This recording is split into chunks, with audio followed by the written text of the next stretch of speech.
Okay, I'm going to talk about one of the projects I'm working on for my dissertation.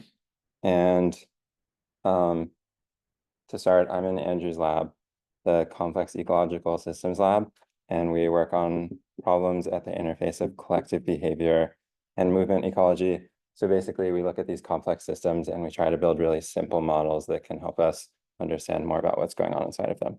So Andrew showed me this really cool paper from 20 years ago by this computational social scientist, Dirk Helbing, that I'll come back to more later.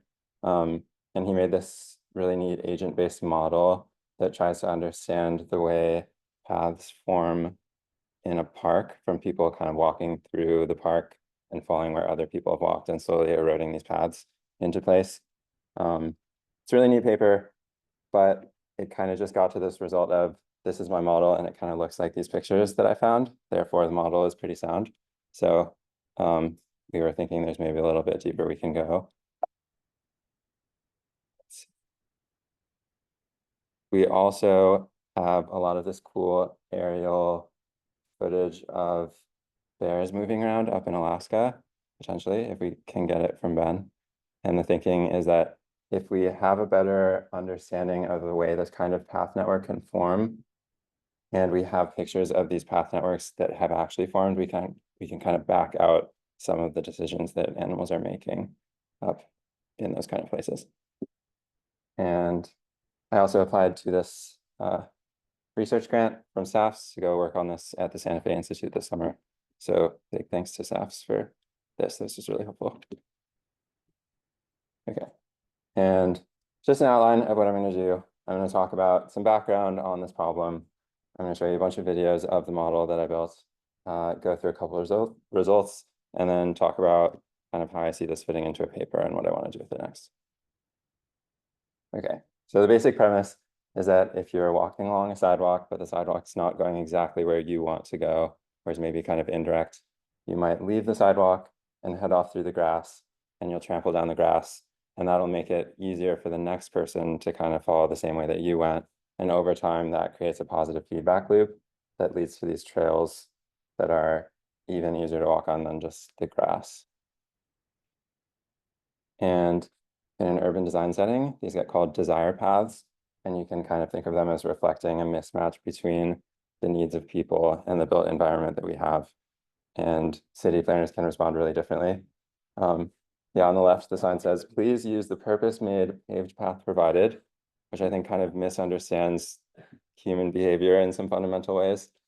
The one on the right is a picture that I took somewhere in London. And what I think is going on is that this was a desire path and the city came back and put bricks on it to make it easier to walk there. Andrew thinks the city came back and put bricks there to make it harder to walk on. So I leave it up to you to decide what you think is actually going on there. But this kind of emergent trail can happen in a larger area when you have a lot of other multiple destinations that are being connected.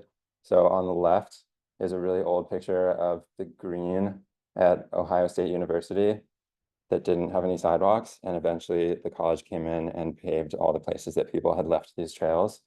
On the right is an aerial shot of Michigan State University, where they actually intentionally left the green completely unpaved and let these paths emerge and then pave them. So this can happen on a larger scale. People are actually putting it into practice, but we totally don't understand the actual properties of this kind of network, like how efficient it is, whether the same network is going to form every time. So it's a really interesting problem, I think. A similar thing can happen on a snowy day where the road hasn't been plowed, and you'll mostly try to drive where someone has already driven. And you can kind of think of it as being really expensive to take a detour out of that little path that cars have already formed. And what you end up in that kind of a setting is a much more minimal transportation network than the larger one. So urban planning people like to point out when this happens in the snow and suggest that this means you actually don't need as much space for the roads as we think you need, because you can get by with just this kind of like more minimal network. And another thing to notice is that in the more minimal network, it seems like the paths are intersecting at closer to 90 degrees. So people are not really like curving their turns as much as you see in a setting like in the grass. Okay, and this kind of brings us to a really useful way to frame this problem, which is a dual optimization between trying to build a network that makes it easy to get to between all the places you want to get between, and a network where you don't have to build that much path. So you can kind of think of infrastructure as one thing you're optimizing, which is the length of all the paths. But on the other hand, you have cost of travel, and cost of travel could be how long it takes you to walk between places. So a longer path will take you more time. But you could also think of cost as like the discomfort of walking through wet grass, or the discomfort of walking through like fresh snow and getting your shoes all wet.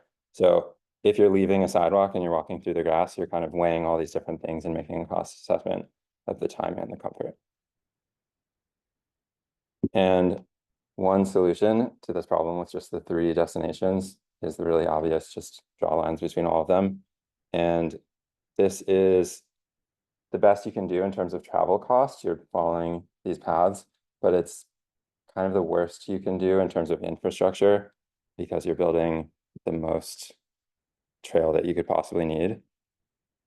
This is a solution where you're building a little bit less trail, but the path distances are actually longer if you look at it, because it's 3 lines, but each of the lines are a little bit shorter. But instead of taking these straight lines between the points, you have to detour into the middle a little bit. You can also come up with these kind of intermediate solutions, which are a little bit more path, a little bit shorter travel cost. And then you can start to plot these on a travel cost versus infrastructure graph. So this is no infrastructure, and the travel cost can still be quantified. It's just whatever it costs to walk through the ground times however long it takes to get between the points. This is the most infrastructure you need because the travel cost is as low as you can get it.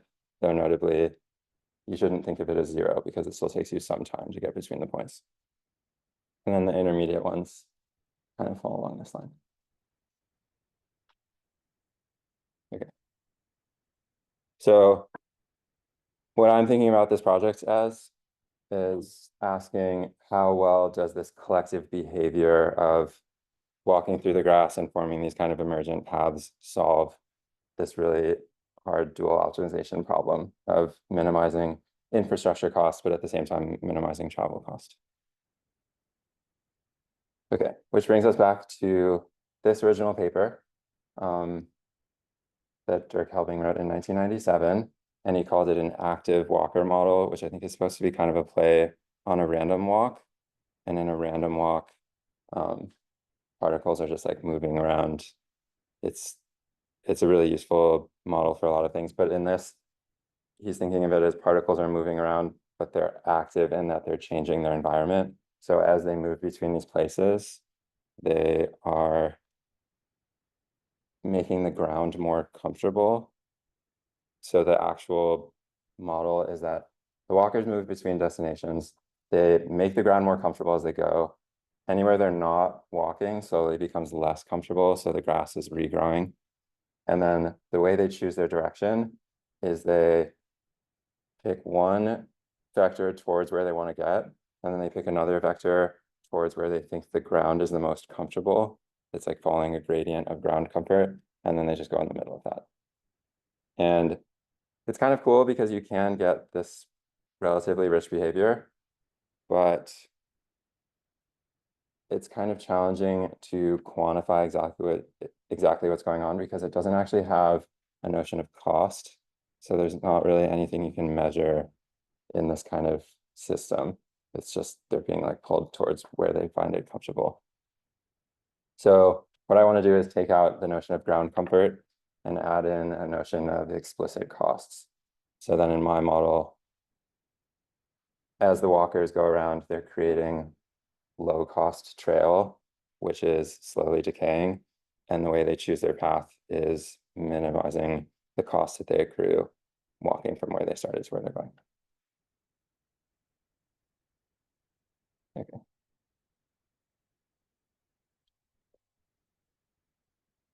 One of the big challenges with this is writing a search algorithm that's able to look at a weighted two-dimensional space and make a shortest cost path. But I found this really cool paper from 2001 that solves this problem for walking along a polyhedron. And it has this interesting insight, which is that when you're on a polygon, assuming the cost is fixed over that polygon, there's no reason to go any direction other than a straight line. So you would never curve once you're on that polygon, and you can find a path and then add a bunch of extra nodes along the edges that you're crossing and refine the path and continuously refine the path. And then they include this really nice thing. We've not described it in this paper, but it is possible to calculate a weighted shortest path. So that was one of my big challenges, was writing this shortest path algorithm. And I did it in Julia, for any big Julia fans out there. I don't know if, yeah. So, Yeah. all sorts of things are coming up, like including cases where at the end of our road, right over here, there's an Yeah. right there. Goes up the hill, and they want us to cross the road, go left, go right, and go up the hill. Yeah. Yeah. But when I was an undergrad, we had this case where you had to walk up the super tall hill. You'd get to this big rugby field, like football field, and there's a nice wide paved path that goes straight, takes a right angle turn, and then it goes up some steps. Okay. Or you could go like across the football field to the steps on the hypotenuse of the triangle. Yeah. Save a ton of time. And like it was sunny place. There's no like, okay, yeah, maybe the field is a little less nice to walk on than whatever, but the only person I ever saw doing that was the guy who was known to be the brightest guy in our dorm. He had like got A's for everything. He was like doing a triple major. He was the only person I ever saw who got to the top of the thing and took the diagonal across the field. No one else ever did it. And so it occurs to me like there's also like a social a social part of it. It's not just the cost. Well, it's a social cost. Maybe the cost is social. Yeah, I think that's a good way to think about it. Yeah. There's a social cost, and then there's a heterogeneity in your sensitivity to that social cost, like what the social cost is to you. And then you make that cost lower for other people if you start walking that way. Right. Which is kind of funny. And the other thing is with these desire paths, it seems like obviously if you have 15 places to go, they're not going to be a path between each one of those places, because some combinations of places don't have very many people going on them. Yeah. So the desire paths presumably also you need to take into account the possible foot traffic between every two places. Yeah, I agree. If lots of people go on one place, then you'd assume. Yeah, you definitely see that. Yeah. Okay. Okay. This is what my model looks like. Well, can you see this?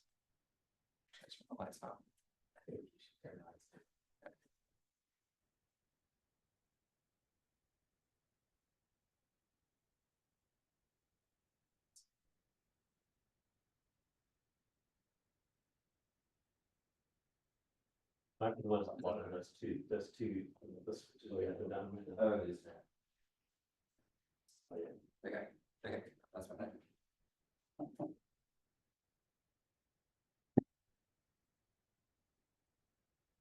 Okay, this is what the model looks like. So we have these destinations in orange, and we have the walkers in blue moving between them, and you can kind of see in yellow, that is where they're forming trail, which is they're making the cost of moving over that section of ground less. And then the way that they behave is they arrive to one of the orange dots, and then they're randomly assigned a new orange dot, which is their new target. They find the shortest path, and then they walk there. And what you see is that pretty quickly, this trail network starts to form, and it's not the maximal one. Not every point is connected to every other point. And it's kind of this dynamic compromise, because every walker wishes that there were just a path the way that they want to go. but you can only support that path if it's popular enough once it's there. And it kind of looks like this is stable, but if you speed it up, you actually see that it keeps shifting and it takes on a really different shape.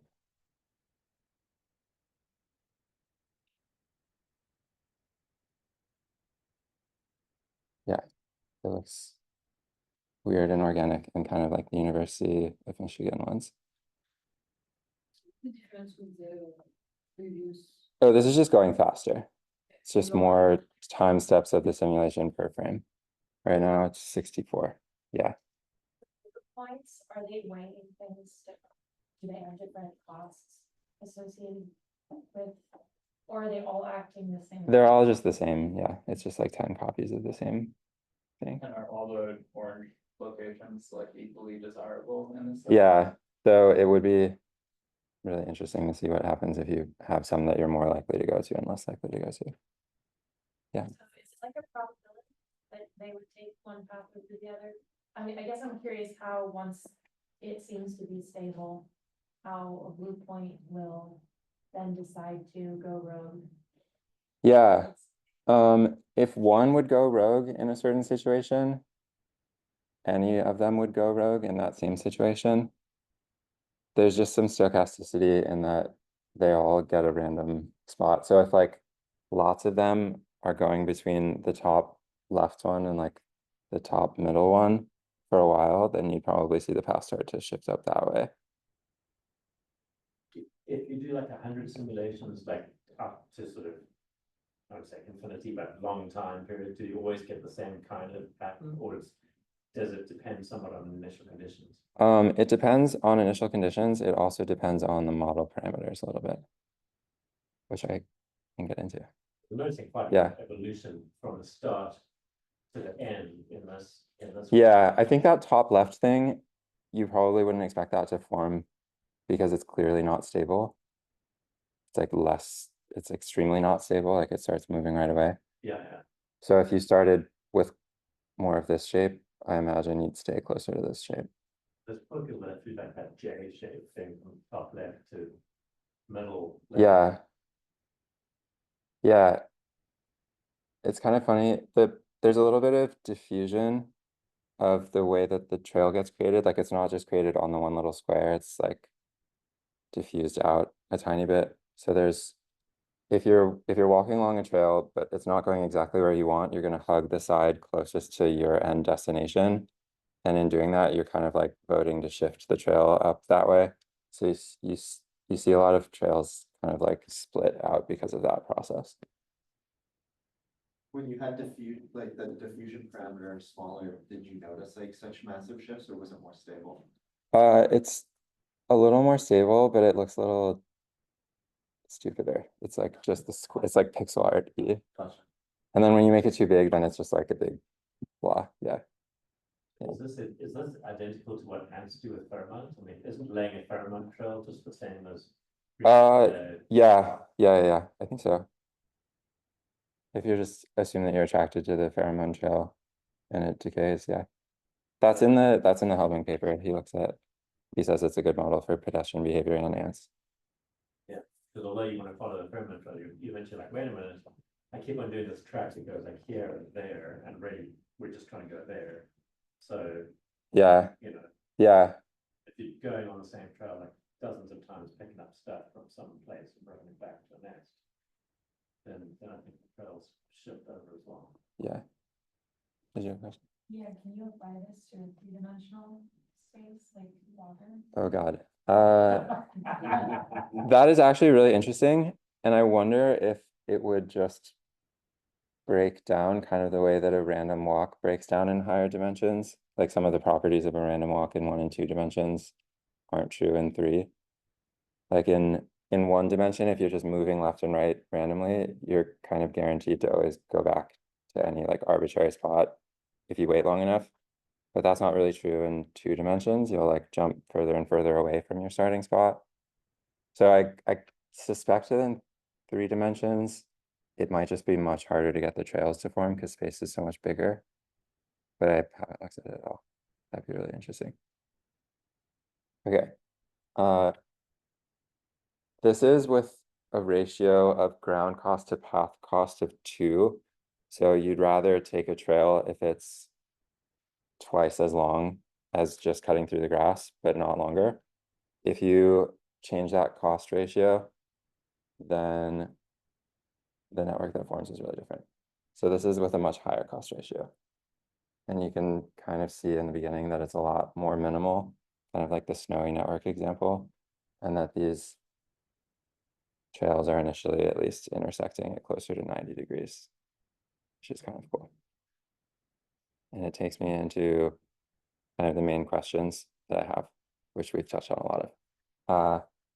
So I kind of want to, I want to try to understand more about how the network forms and what shapes it's taking. But I also want to understand whether it's becoming more efficient and that it's doing a better job of connecting the points with lower cost paths or less infrastructure. And I'm curious if it's stable or if it's just going to keep shifting forever, and how all those things depend on the model parameters. So there's fortunately only 3 model parameters. There's the rate at which, 3 main ones. There's the diffusion and there's a couple other things.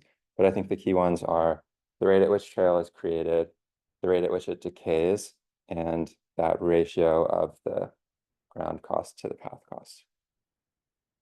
And the things that I want to measure, just to make it really clear, are the travel cost, which is for every pair of points, I can find the shortest path in terms of cost and take some average of those. And then I want to know how much path there is. And because it's just 100 by 100 grid of squares, I'm just going to sum up the amount of trail that has been added to each of those squares. And I'll call that the infrastructure. And then I'm also curious about trying to measure the angles in the topology of the network, but that's a little thornier, so I will come back to it.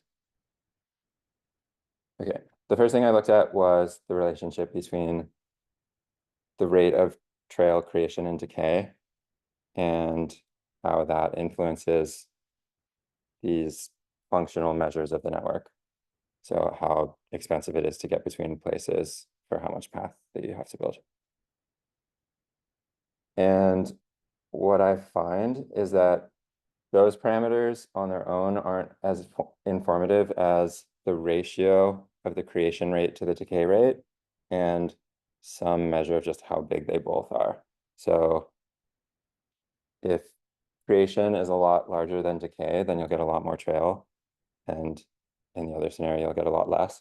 But if you fix the ratio and you just jack both of them up, then you get a really jittery network that fluctuates a lot. And if you make both of them small, then it's kind of like a well-damped system. And in that case, I think it's going to be a lot more stable.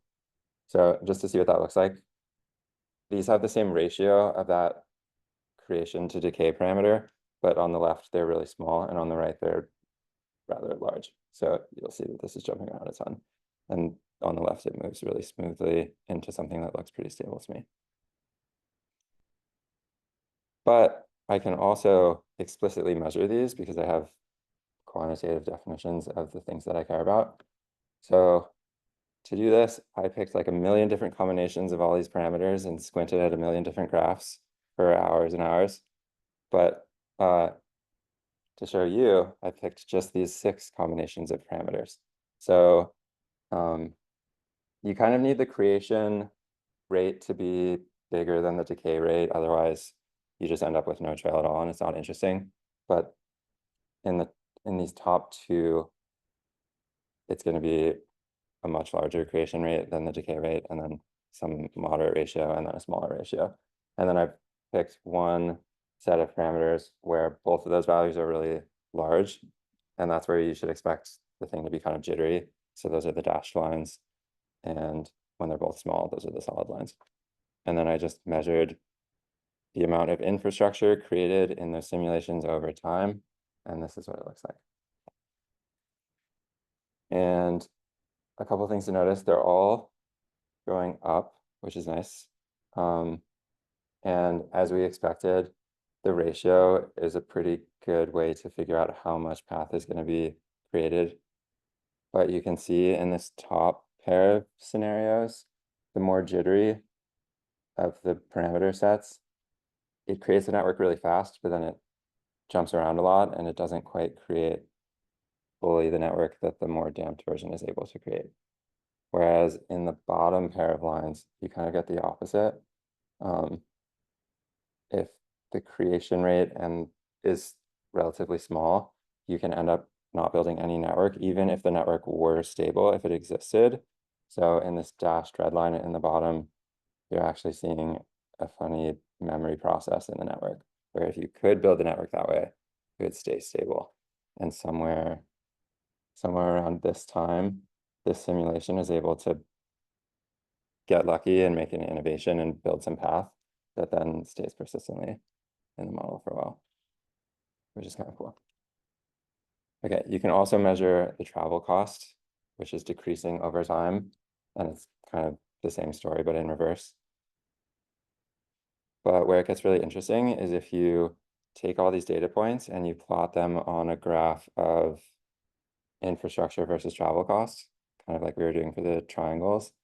And if you do that, you get these, which are a little hard to see because they're kind of overlapping lines, but they all follow an interesting S shape, where the first little bit of infrastructure investment doesn't help as much as the next amount, and then it tapers off. And if you just look at the final 5,000 snapshots of each of these, then you can see where the network ends up and how stable it is. So I replaced the dashed line with X's and the solid line with dots, and you can see that the dots are all right on top of each other, which implies that those are relatively stable, but the dashed ones continue to jump around and they don't fix in any one state. How many simulations did you run for each of these? Is it just one? Yeah, it's just one. Yeah. On Mhm. what you had before, you said that like for the which one? Small, like red with a cross. Oh, yeah. Like kind of innovate. Yeah. Then if you had more timestamp, do you think that you could get another Yeah, maybe. Yeah. kind of close to the asymptote that the other are kind of reaching? I don't think you could get all the way there. I think that if you think about just what the creation and the decay rates are doing, however much length of network you have is how much you're losing every update step. And the walkers are only capable of creating some certain amount of trail. So I imagine it will asymptote to something that is a function of the ratio. But I'd be surprised if it could get as high as the other ones. Does city creation and decay rates like also depend heavily on the number of individuals you have, like, or? Yeah. Yeah, I think the way to think about it is that the overall creation is the creation rate times the number of walkers. And if you have 10 walkers but a high creation rate, that's kind of the same as 100 walkers that are lower creation rate, except that the 100 walkers and lower creation rate, I think, would look more damped. And the but 10 the and decay higher. rate's not, like, No, yeah, it's just every square loses a little bit every time. So, yeah. Cool. Okay. So that's the end of my first result. I have two others that are both pretty short, so I can go through those. Okay. So I had like an extension to think about, which is that as you make paths, anyone that's lived in a damp, wet environment realizes that you can make a path, and the more you walk on that path, the Gets deeper it worse. gets, and the muddier it gets, and the less likely you are to walk on that path. But you're very likely to walk next to that path, and so the path expands over time on Yeah. both sides, and you get more and more sort of But it's like erosion. negative, like the cost is getting worse. Cost is getting worse. And Yeah. the other dimension is that it's not just like you're looking at travel costs versus infrastructure, but the third dimension is like, what is the environmental impact of the paths? So if you have a super wide path, that is causing more erosion, you're trampling on more grasses or wildflowers or whatever it is I see, yeah. that's green. Yeah. So that might be an extension of like. The negative cost I accidentally already implemented once, and it was just a really weird bug that I couldn't figure out. It was like, why are they walking and then like circling around to the backside of the destinations? So yeah, you do see something kind of funny, but it's definitely always unstable. Because eventually the way that you'd prefer to walk recovers back to not being muddy, and then you'll walk that way again, and then you'll have to alternate. So it's just always alternating. I mean, the desired part at the end of the road here isn't a little narrow part, it's like the whole hillside. Yeah, Because nobody wants to walk on the mud. But there's always like a little bit of grass next to the mud. yeah, And the whole hillside is. that's really funny.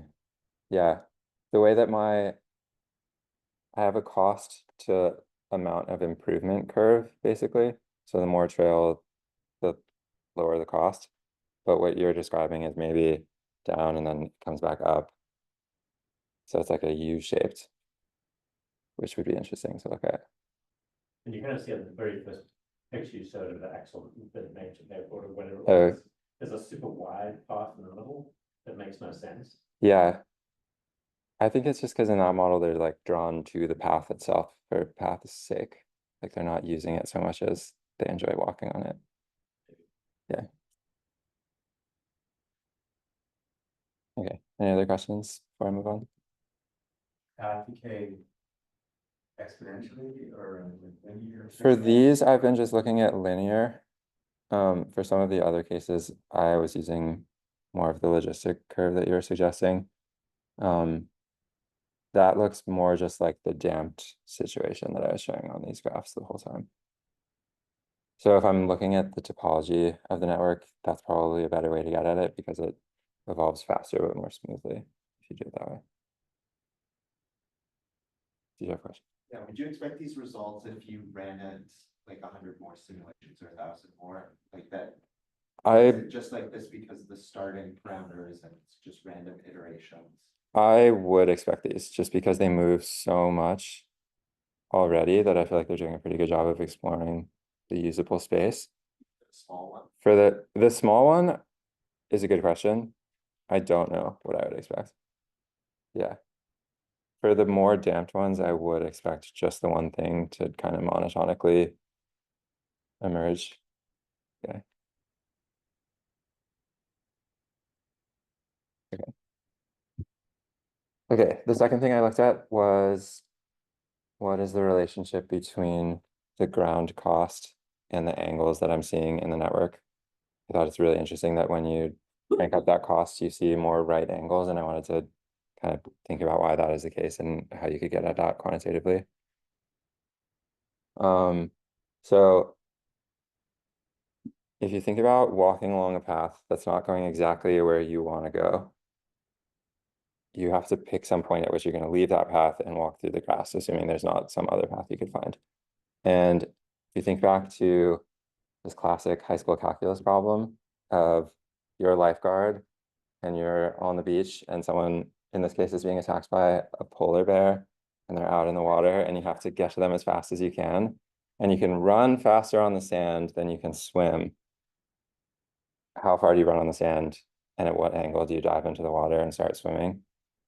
And the answer is just this formula. That's the inverse cosine of the ratio of how fast you can run on the sand versus how fast you can run in the water, or in the path case, the cost of the path versus the cost of off of the path. So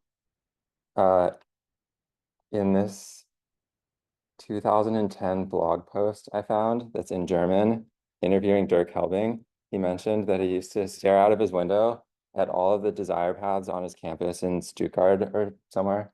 And he thinks that desire paths form wherever the sidewalk is at least 30% longer than the desire path would be, which you can back out into a ratio of cost. Like you're going to take the path or the not path, depending on this ratio. And from there, you can get an angle at which you'd expect desire paths to split off of sidewalks of 40 degrees, which looking at these pictures of desire paths and walking around seems reasonably accurate. And you can do the same thing in a higher cost setting, it's the ratio of the path versus the ground. So if the cost of the ground is getting higher and higher, this is going to 90-degree angles, which is again what you see in this kind of high cost setting. So that helps to explain why you would leave the path that someone's driving and like go off through the snow at the last possible second. Like you want to spend the least amount of time drifting on the fresh snow if you have to drift on the fresh snow. So we can kind of take that intuition and think about how to see if that is what we're seeing in these networks. Let me know if you have a better idea of how to measure these angles than this. But what I've done is taken this network, figured out where the shortest paths between all the destinations are, because I think that's kind of a functional way to evaluate the way that you would turn following this network. And then for each one of these little paths, I just go through and measure the heading that you're walking along versus the heading that you would be taking to go straight to your destination. And then I can take a histogram of basically the angle you're walking at versus just going straight to where you want to go against how long you spend walking at that angle. Does that make sense? Okay, so I can do that for one path, which means I can do it for all of the paths. And then I get this nice histogram of the angles, the functional angles that you see in this network. And based on that intuition, I think there's this critical angle of about 84 degrees, where if a path already exists, that's the angle you're going to leave to make a new path. So it's not the only, obviously not the only angle you would see in the network. You might be able to just follow a straight line, and you would deviate further than 84 degrees sometimes to follow a path. But I think that's kind of the cutoff of the angles that you'll see occurring really organically as the network first forms. And I can do the same thing in this lower cost setting, where I take the network, find all the paths, measure all their angles. And this was the critical angle in that case. And again, I'm seeing this kind of nice sharp cutoff, sharp-ish cutoff right at that point. Why is 60 degree, out of that whole histogram, why is 60 degree the one that is the angle? In this simulation, the ground costs 2 cost per unit length to walk on, and the path costs 1. So in this formula, you take the inverse cosine of 1/2, and that gives you 60 degrees. That's the prediction, but then there are some that are bigger than that. Yeah, I know. Yeah. So you would go more out of your way than 60 degrees if the path is like curving in a way that you can follow. But if the path just goes in a straight line, you would leave it at 60 degrees.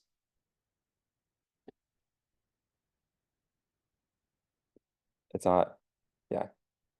No, so I Yeah. think it would be from the histogram. Oh, no.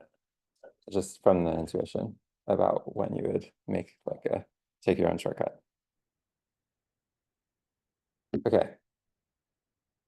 The last result comes out of, once you have a model like this, you start just saying, what if you put all the points in a different place, or what if you weighted where you're going between the points?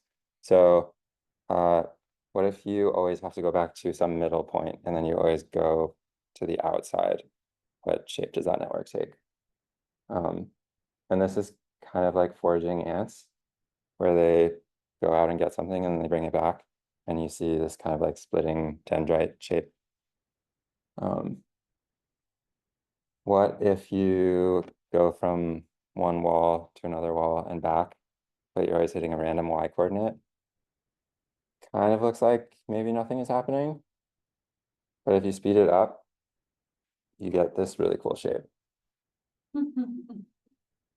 which is some sort of X that splits into more X's. The view of that Yeah, I think. to make that. Okay, or this is my favorite one. You get to a destination and you're just assigned a random destination anywhere in the grid.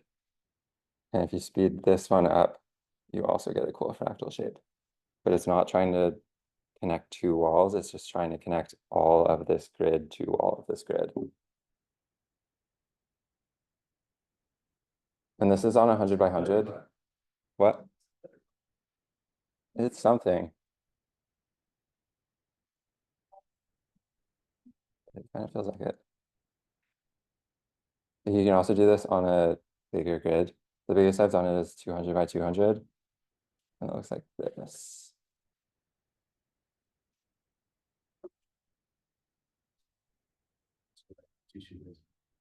Yeah. So I kind of have this theory that these are some sort of fractal shape that I could come up with a way to describe. And I have this other theory that they look a lot like road networks. And that road networks are also some sort of fractal shape, especially if you think about an old city like London, where these roads really did emerge pretty organically. People build a road, people put their businesses on it, so you have further need to go on that road, which means splitting off from that road is easy to get to, so those become roads. But the circles are more efficient. Because London has these ring roads. Yeah, a lot of places have those ring roads. Yeah. I suspect that you get the X's first, but then if you have an X and you want to get into the middle space, it makes sense to start making the rings to branch the parts of the X. If that makes If you sense. look at that one on the left you actually got, if you added the ring road, Yeah, would you end up with lower transport costs with a ring road than the naturally organically emerging one, which presumably would never emerge as a ring road around everything. yeah, well, this is just on a square, so it kind of ends. But I think we're kind of seeing something like rings. And I bet if we blow it up, we'll get like this shape will become too big and then it'll have to be intersected by more X's. It'd be really cool to like mimic a big city like Yeah. London, where one of the reasons why you have a ring road is that the speed of moving in the middle of the city is really, really slow. Yeah, The classic in London is that road traffic there is the same average speed as it was in 1890 with a horse and carriage. yeah, Brendan, yeah. something like a growing city where destinations are a function of where there are already paths, I guess. Yeah, I've been thinking about that. I feel like you could, and then you'd want to not let roads grow on top of them somehow. And I wonder if you'd get kind of like a central concentration that decreases as you go out, kind of the same way with cities. Classic would be the Roman road system. You know, it's 2,000 years old and everybody in Europe still drives on the old Roman roads. There's about freeways now. Yeah. Yeah, it's interesting that those road networks just probably emerged out of people walking on them at one point. But you build a really good road, no one's ever going to leave it. Yeah. You thought about that in terms of like every West, The city scale stuff. and tissue. Like moving nutrients through tissues. Oh, yeah, like a flow. Yeah. Well, yeah, the math would be easier. Also, if I do the logistic trail improvement, then you won't just have like this is all 1.0 improvement. It'll be coming like asymptoting towards 1, and you can measure how much those are getting used. So you might have like more heavily used roads, and there's some scaling property to how heavily used they are. Yeah. I guess I'm thinking of like an animal that doesn't quite know where its destination is. Well, how do you think that would like, or a destination that's changing with new information? Yeah. Like you have some ability to perceive where your target is, and but maybe not the ability to fully chart a path towards it. Yeah, I think that'd be really interesting. I've thought about what it would look like if you can only like see so far, and then you have to have some sort of heuristic at the end of, would you rather have followed the path slightly out of the way or gone straight towards where you want to go? I don't totally know how that fits into not exactly knowing where you want to go, but maybe you have like a preferred heading that clarifies as you get closer to something. That'd be really interesting. Yeah. Okay, I only have one more slide, which is kind of the roadmap of where I want to go with this. I think I'd really like to write a paper about a lot of the results that I have so far. I think I can tell the story of the background, talk about the model, these results with the parameters, and then maybe loosely describe some of these scenarios, the ones I showed you, and we have a long list of other ones. Every time I tell people about this, I get more additions to the list, which is awesome. And then I think it kind of leads in either of two directions. One, we really go try to track down more actual observed networks and really do try to back out some behavioral inferences from them. And then the other is just think about these fractal shapes more. Try to get more into the theory of what is stable under which circumstances. I think there's an interesting limiting case where you have an infinite number of walkers that are making an infinitesimally small amount of trail, and then the system is kind of smooth. And I wonder what kind of fractal would form in that case, or if you'd have to have some sort of like crystallizing event at the beginning, and then some sort of fractal would form. Yeah. Okay, that's it. Thanks.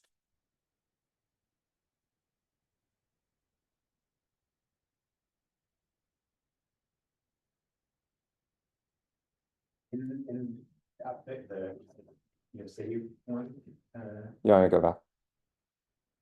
like it seems like there are a lot of lines that are either like horizontal, vertical, or 45 degrees. Do you think, like, is that just a coincidence, or is that because you're on a square lattice, or because you're in a square environment? I think it's because you're in a square environment. I want to try doing this on a circle. But the point of the algorithm that can walk along a polyhedron is that it can take any angle, and I was trying to get rid of that kind of artifact. It ends up still only being an approximation, so I think it's worth considering another algorithm that you could rule out, or like, I don't know, shifting the grid versus the space of the world to see. It's like, yeah. I also really want to try doing it on like a torrid, like where it wraps around both ways and then see what happens.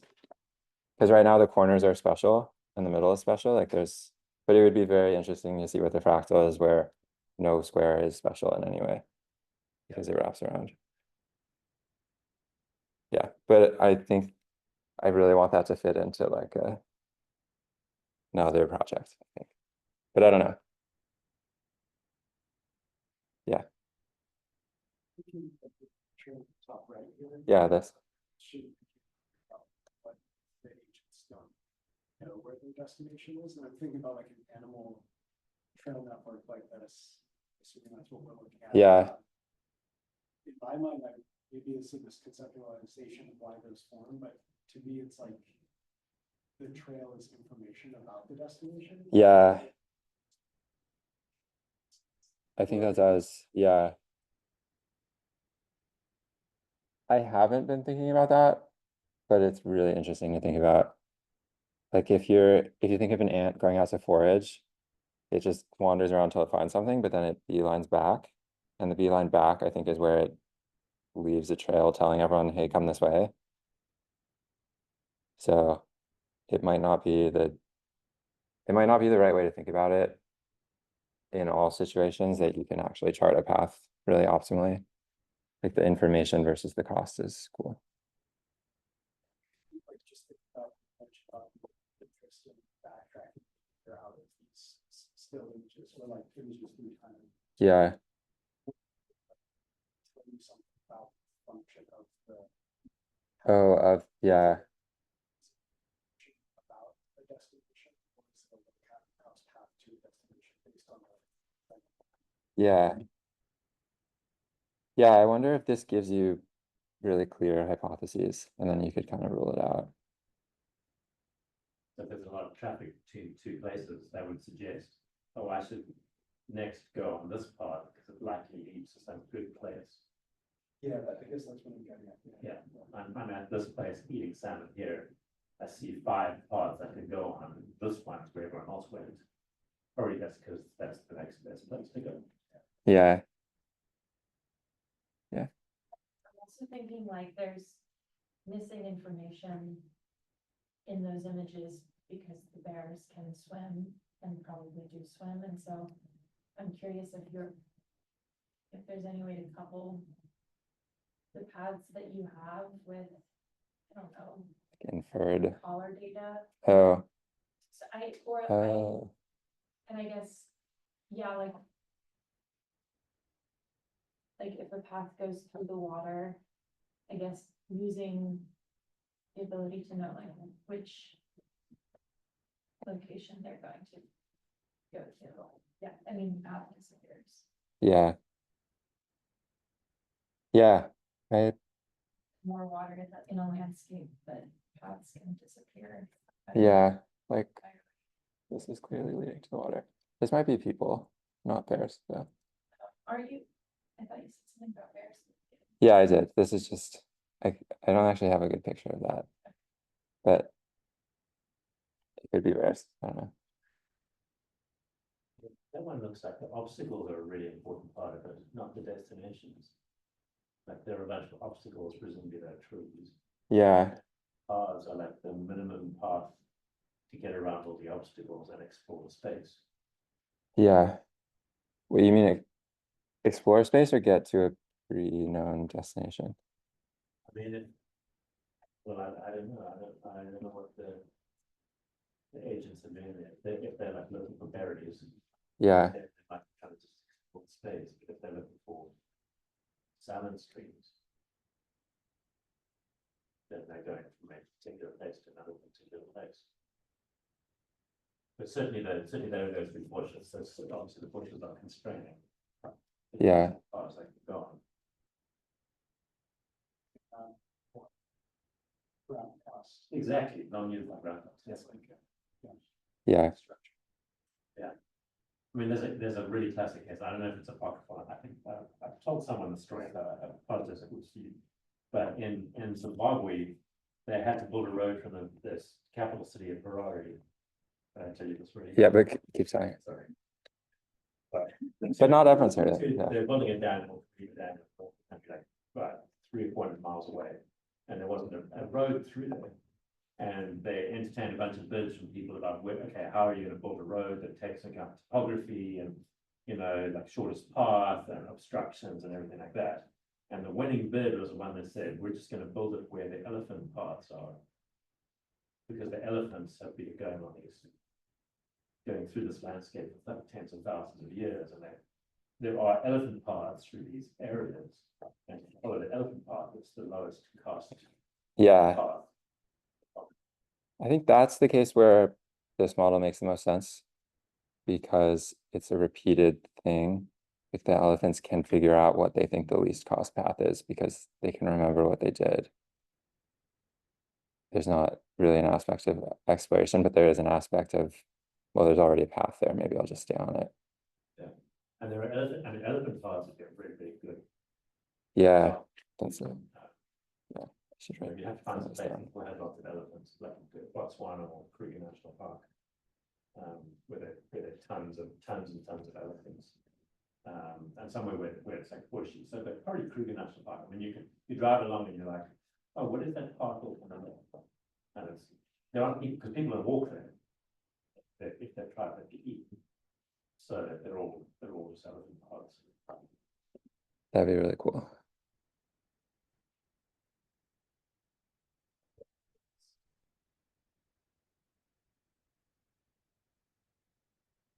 Awesome. Any other questions? If not, let's give another round of applause.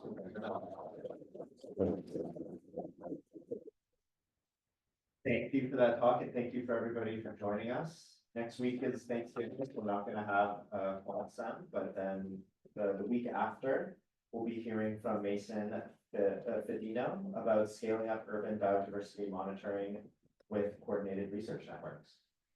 Thank you all for joining that, and thank you. Cool. Thanks.